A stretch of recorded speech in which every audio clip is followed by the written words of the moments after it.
we're really sorry that we're rushing through the program, but the good thing is the journey has started. And I think we really thank the Cultural Council for offering this space for us to use, to learn, and to grow. So as we continue learning and getting a lot of information, may I invite Mwajuma Yusuf Kimonjino. And she will be talking to us. Is she in the house, Mwajuma? Okay, you're welcome. And she's talking to us about family and human rights. And please, you still have time during your break to utilize, network, and ask questions to all the presenters. You're welcome.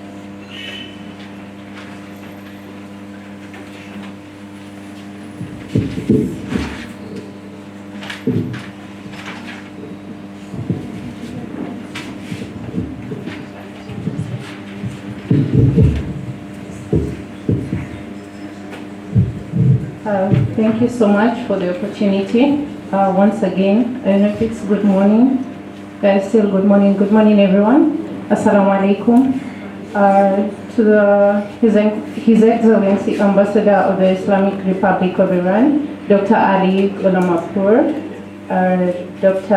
Ali Parmarjan, Cultural Counselor, Embassy of the Islamic Republic of Iran, distinguished guests, all protocols observed. Good morning once again. My name is Mwajuma Yusuf Kimonjino. I'm going to talk about how family and human rights correlate. And my sister has talked about human rights. So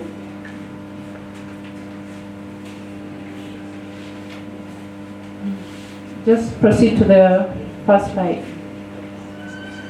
First of all, when you talk about human rights, we need to understand that it was propelled from the Universal Declaration of the Human Rights, which is an international document, which was ratified on the 10th of December 1948. So the next slide, please. The correlation between the family and human rights, basically, we can see that under Article 16 of the same document, it states that the family is a natural and fundamental group unit of society and is entitled to protection by society and the state. What this means is that the family has a right to protection to be offered by security and also protection from maybe cruel environment and also from danger. Next slide, please. We also we can see about protection from discrimination. This is stipulated in Article 2, which guarantees everyone the right to enjoy the rights without discrimination of any kind.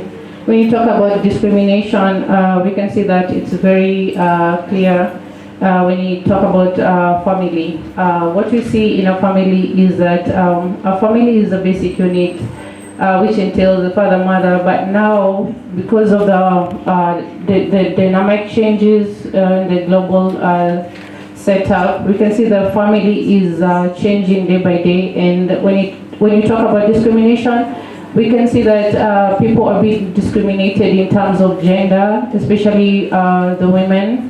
We are being put aside when it comes to issues that are very crucial in our lives. Also, we have access to education and healthcare, which is stipulated in Article 26, which states recognizes the right to education, stating that education should promote understanding, tolerance, and friendship among all nations and groups. We can see that the modern girl child has been set aside or being discriminated in the sense that people tend to believe that men are more superior, but in real sense, when you look at how families are being held together or why families are being striving, it's when we have a mother or when we have a female figure that pushes forward in terms of development, in terms of decision making in the family. Next slide. So we have the roles of families in upholding human rights, and this can be seen through advocacy and activism, whereby by participating in collective advocacy, families can influence policy changes and promote a culture of human rights, which is stipulated in the Article 21, which emphasizes the right to participate in government and public affairs. Next slide, please. We can see teaching values, where the family is the first institution where individuals learn about rights and responsibilities. It is in a family setup that we are told, or we are taught, of how we're supposed to behave, about our responsibilities, our roles as women, as men. We can see our support systems. Families provide emotional and practical support, especially in times of crisis. Under Article 25 of the Universal Declaration of Human Rights recognizes the right to an adequate standard of living, including food, clothing, housing, and medical care. Strong family networks are instrumental in helping individuals meet these needs, thereby upholding their rights. It is under the Human Rights Law Charter, that protects the rights of a family through ensuring that families can access these basic needs. So we also have challenges that come along with it, and through the intersection of between family and human rights, we can see through family separation, the Universal Declaration of Human Rights emphasizes the right to family life. Yet many families experience separation due to conflict, migration, or state policies. These violations undermine the rights enshrined in Article 16 and calls for advocacy to prioritize family units in policy making. We can also see domestic violence as a challenge, whereby under Article 5 of the United Declaration of Human Rights, it states, "No one shall be subjected to torture or to cruel, inhumane, or degrading treatment or punishment." What this means is we can see that we are facing a lot of domestic violence. We also know that each one of us in this room has had or has a friend who has gone through the domestic violence, and which is a very, very big challenge today. Next slide, please.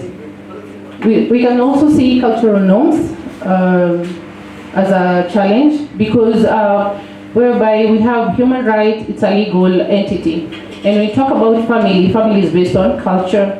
So when you have these two merging, it becomes a great challenge because they're conflicting. What my culture says about me as a girl child or about me as a woman, what I should do, is basically different from human rights.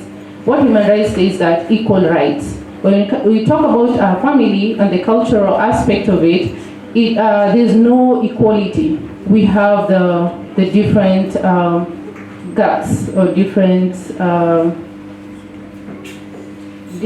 variations. So we have also another challenge where we have migration and displacement, where we can see when you have conflicts, you have displacement, you have migration, we can see that immigration policies may lead to family separation, raising to human rights concern regarding the right to family life. What this talks about is the right to family life. Family is a very sensitive issue, a very sensitive matter, and human rights basically pushes for safety, pushes for equality. And when we have these migration and displacement, we tend to miss the safety, we tend to miss a lot of the important aspects such as the basic needs and whatnot. Next slide. Also the final, we have children's rights and child protection. Ensuring children's rights within family structures is critical, particularly regarding issues such as abuse, neglect, and access to education. We have balanced respect for family authority with the recognition of children's autonomy can create tension in decision-making processes. when you talk about children's rights and we try to compare what human rights speaks for and what our cultural norm speaks for in our family setup, they're equally different. In our African culture, a child has no right to speak for himself or herself when it comes to matters such as education, matters such as how they're supposed to live, because it's the mother who is supposed to make that decision, or the father, or the guardian. But when it comes to the human rights, it's stipulated that the children have the rights. You know, a child has the right to tell you, you know what, I'm not feeling safe, I'm not feeling comfortable in doing this and this. But when you look at the cultural norms or the cultural setup within our families, a child is somehow subjected to having no voice. That is how I can tell that. And how are we going to address these challenges? We can do this by promoting awareness of human rights within cultural context.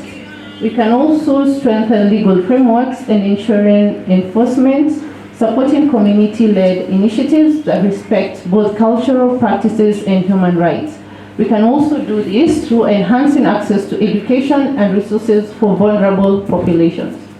Thank you so much, and that is what I have for you.